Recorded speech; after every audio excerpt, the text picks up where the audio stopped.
Hello friends, I'm Prashanti. Me and my friend Akash has did this project in our first year. Our project is basically a QR code attendance system. By using this code, you can generate new QR codes and also scan the QR code. Let's run this code and see how it works. Firstly, we are just importing the required libraries we will use in this code. For comfortable user experience, we use these print statements. Now, user have to select one of our options as user input. If the user select the valid option, then they can proceed with the code. If they select the invalid option, the code will show the error message. Let's see how the code works for option 1, 2 and 3. If the user input is 1, that means he wants to generate the new QR code. Let's see how the code works firstly. Now, it will ask the input about the number of QR codes that he wants to generate. We are using the for loop to generate different QR codes for each student at a time. Now, we are taking the input text, which we have to convert to the QR code and converting into the uppercase letters. The text can be by any character like alphabet and numbers.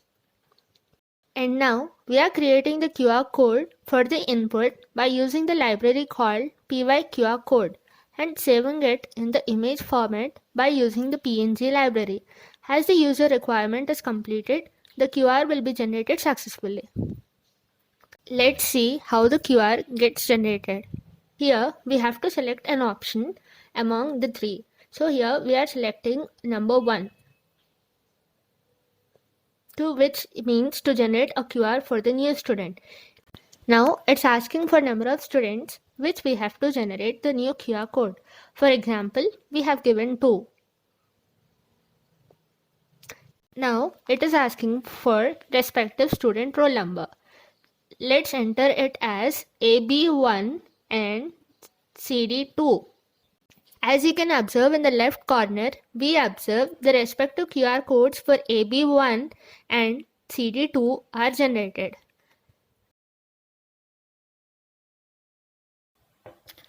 Now, if user input is 2, that means he wants to scan the QR for already registered students. For this, we are opening a file which contains set of registered students from our database, and we are making the content in this file into 2 different lists named as students and students2. We are converting the data in both the lists into uppercase for our convenience.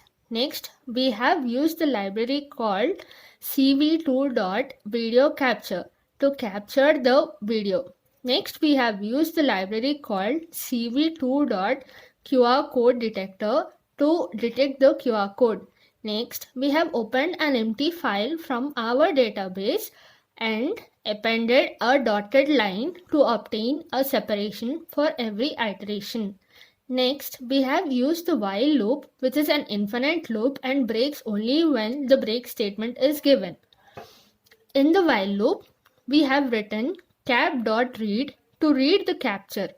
Next, we have written the library detector.detect and decode of image to decode the QR code and store the content in a variable called data.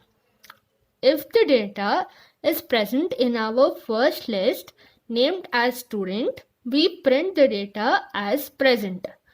Next, we have used the library called datetime.datetime.now. This is used because to print the present data along with date and time.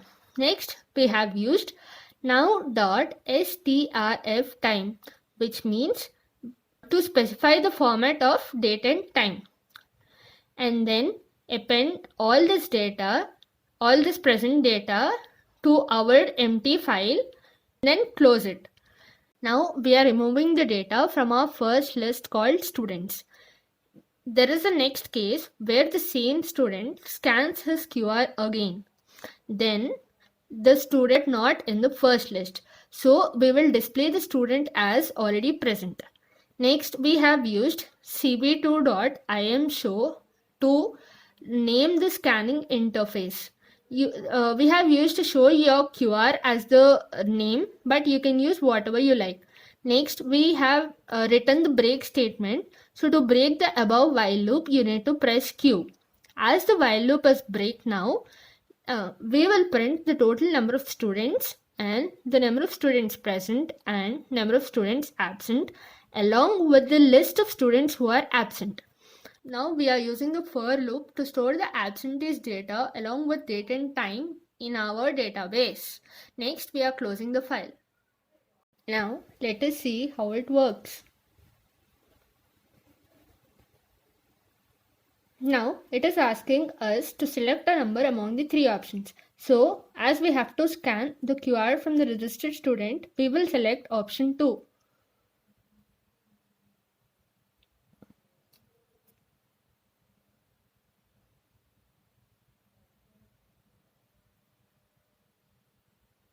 It is showing as show your QR. The scanning interface is now open. Display your respective QR now.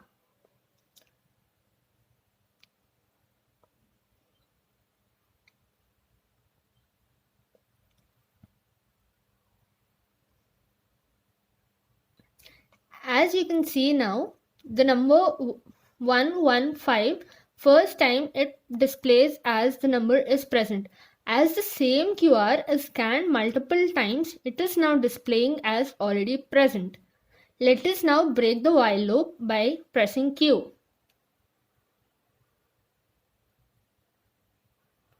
So as the while loop is breaked, here we can see the total number of students present, total number of students present, and the number of students absent, along with the list of absentees.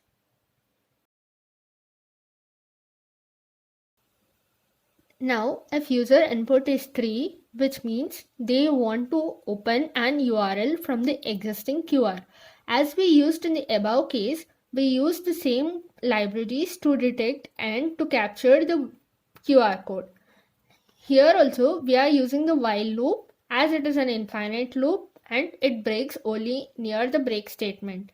Here, if there is a data in the QR, the while loop breaks and directs the user into the respective web browser. Now, let us see how it works if user input is 3, which means he wants to direct to an URL from the QR code. So let us select 3.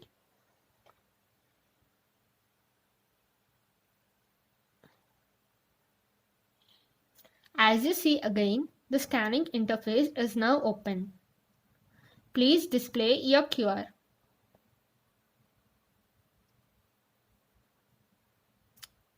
As you can see, the user is directed to his respective URL.